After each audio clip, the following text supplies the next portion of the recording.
기다릴 줄 알아야 한다. 인내심은 인생의 최고의 덕목이다. 남들보다 더 오래 기다릴 줄 알면 내가 남들보다 더 많은 것을 가질 수 있다. 이에 대한 얘기를 하고 싶습니다. 우리가 잘 알고 있는 중국의 강태공이라고 하는 사람은 미끼 없는, 먹잇감 없는 낚시를 10년 동안 했죠. 자식이 자신을 알아줄 사람을 낳기 위해서 꽤 오랫동안 낚시를 했습니다. 그래서 주변 사람들한테 무시도 당하고 와이프한테도 무시당하고 사람들이 매게 비웃었죠. 하지만 그는 남들의 비웃음에 아랑곳하지 않고 결국 자기가 생각하는 그 대어를 낚았습니다. 그리고 그는 재상이 되고 이제 중국을 이제 되게 아주 이제 하나로 똘똘 뭉치게 할 수 있는 그런 통일을 이루는데 주축이 되는 재상의 역할을 하게 되죠. 참 대단한 사람입니다. 뭐가 대단하냐? 재상까지 이렇게 됐다라고 하는 그게 대단한 게 아니라 그렇게 오랫동안 찌 없는 낚시를 할 수 있던 그가 대단하다라는 생각을 해봅니다. 그렇게 인내심을 가진 사람은 인내심이 약한 사람보다 더 많은 걸 가질 수 있다라는 게 아마 우리가 살아가는 이 인생의 진리가 아닌가라는 생각을 해봤습니다. 우리가 살면서 그런 얘기를 많이 합니다. 젊었을 때 성공은 인생의 큰 불운이다 라는 얘기를 많이 하죠. 무슨 얘기냐? 너무 어렸을 때부터 너무 큰 돈을 맛보면 세상이 우습게 생각되고 쉬워 보여서 다른 것들에 집중하기가 어렵다라는 겁니다. 이제 이런 얘기에 미뤄볼 때 우리가 뭔가를 이룰 때 단번에가 아니라 아주 천천히 아주 오랜 시간에 걸쳐서 원하는 것을 만들어가면 그걸 잘 지킬 가능성이 커진다라는 겁니다. 우리가 살면서 원하는 것들 많이 있죠. 많은 것들을 갖추고 싶고 이루고 싶고 누리고 싶습니다. 근데 그런 것들이 쉬운 얘기는 아니죠. 쉽지는 않습니다. 근데 이제 그 쉽지 않은 것들을 오랜 기간에 걸쳐서 하나씩 둘씩 조금씩 축적해 나가고 다듬어 나가고 내 것으로 만들어 가면 그게 정말로 나에게 오래오래 남는다라는 겁니다. 근데 그렇지 못하면 이제 다른 얘기가 되는 겁니다. 좀 이제 난감해진다라는 겁니다.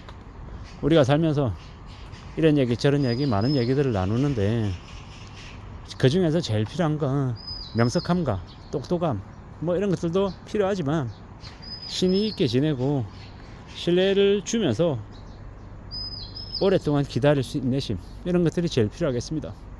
일본의 도쿠가와 이에야스라고 하는 이는 오다 노부가나나 도요토미 히데요시나 그들이 잘 나갈 때까지 와신상담하고 기다리면서 자신이 뜻을 펼칠 수 있을 때까지 기다리고 또 기다렸습니다.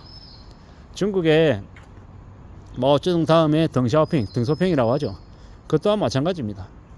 40대 초반에 2인자의 자리까지 올라갔다가 마오쩌둥의 눈밖에 나서 저기 시골에 강제 노역하는 노동자로 전락했다가 자기의 아들이 떨어져서 불구가 되고 자기 주변의 측근들이 되게 죽임당하고 귀양가고 되게 온갖 수모를 다 당했지만 참고 견디고 기다린 덕에 나중에 다시 자신의 자리를 되찾고 중국의 1인자가 돼서 중국의 근현대화를 이끌은 지도자가 됐습니다.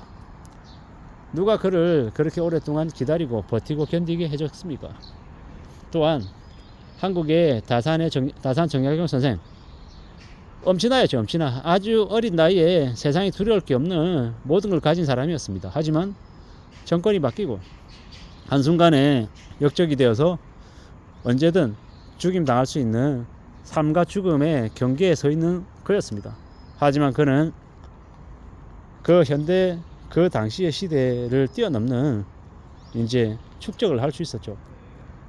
남들은 무시하고 외면하고 알아주지 않았지만 책을 저술하고 제자를 양성하고 그는 19년의 기양생활 동안 자신의 이 마음을 다스리고 공부를 하고 책을 펴내고 참 엄청난 업적들을 쌓았습니다. 그리고 기양에서 풀려난 이후에도 정계로 들어가지 않고 자기를 경계하는 무수히 많은 적들에게 빌미를 주지 않고 그는 자신의 이제 거주지에서 그저 그냥 열심히 책 펴내고 농사 지으면서 인생을 마감합니다.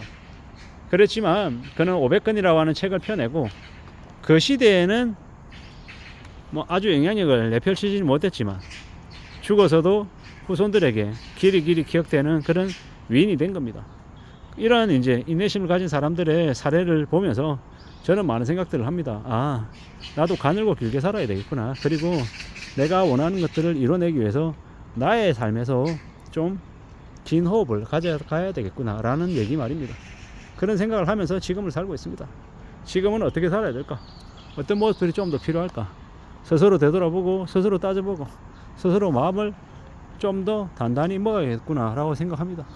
그렇게 사는 게 더 필요하지 않겠냐라고 스스로에게 얘기하는 겁니다. 아, 나는 인내심을 어떻게 좀 길러야 될까? 어떤 마음을 먹어야 될까? 잘은 모르겠지만 인내심의 대명사라고 얘기하는 사람들의 책을 찾아서 읽어봐야겠구나 라는 생각으로 또 바뀌어가게 됩니다. 참 많은 생각들이 들죠. 잘 살아갈 수 있을까? 잘 지낼 수 있을까? 이런 생각도 들지만 또 다른 한편으로는 그래, 내가 원하는 것들을 갖기 위해서 좀 오래 기다려야겠다, 시간을 둬야겠다, 그런 생각들도 많이 하게 된다는 겁니다. 궁극적으로 살아가는 이 삶의 모습이 쉽진 않지만 가보자라는 거죠. 꾸준히 지켜보자라는 겁니다. 앞으로 또 앞으로 한 걸음 또 두 걸음 계속 가다 보면 분명히 길은 열릴 것 같습니다. 다만 그냥 열리진 않고 내가 인내심을 가지고 기다리고 또 두고 보고 지켜보고 할 수 있는 그런 이제 내공들이 쌓여야겠죠. 그런 내공들이 쌓여야 그래야 나에게 그 길이 열리지 않겠냐라는 겁니다. 저도 그렇게 생각하면서 지금을 지내려 합니다. 지나온 시간들 되돌아보고 앞으로의 시간들 또 이제 맞이해야죠. 그러다 보면 원하는 것들을 가질 수 있는 시간들이 오지 않겠나라고 생각합니다. 인내심이 강한 사람이 인내심이 약한 사람의 것을 가져간다. 이게 정말로 진리인 것 같습니다. 앞으로 우리는 살아가면서 어떤 삶을 살게 되려나, 어떤 삶의 주인이 되어야 하나 라는 질문을 내 스스로에게 계속하며 지금 살고 있습니다. 누가 뭐라 해도 살아가는 삶이 좀 막연하기도 하고 답답하기도 하고 뭔가 잘 안 풀린다는 생각에 하루하루를 들여다보면 좀 지루하고 답답합니다. 하지만 그럼에도 불구하고 만들어 가야죠. 다듬어 가야죠. 헤쳐나가야죠. 그래야 될 것 같습니다. 꾸준히 가보자, 만들어내보자, 가보자라고 이야기하며 지금을 지내고 있는 중입니다. 누가 뭐라 해도 지금을 잘 살아가야죠. 잘 다듬어내야죠. 만들어 가야 될 것 같습니다. 갖춰가야죠. 이런 생각 저런 생각 여러 가지 생각들이 나를 좀 더 괜찮게 해주는 것 같습니다. 해보자고요. 가보자고요. 내가 당장 오늘 움직여서 내일 결과값을 바라는 게 아니잖아요. 1년, 5년, 10년, 15년, 20년 그리고 그 이후를 내다보며 지금을 얘기하는 거기 때문에 기다리고 또 기다리고 인내하고 또 인내하자라고 내 자신에게 얘기하고 있습니다. 그러면서 원하는 걸 천천히 만들어 가보자 라고 이야기합니다. 이상입니다.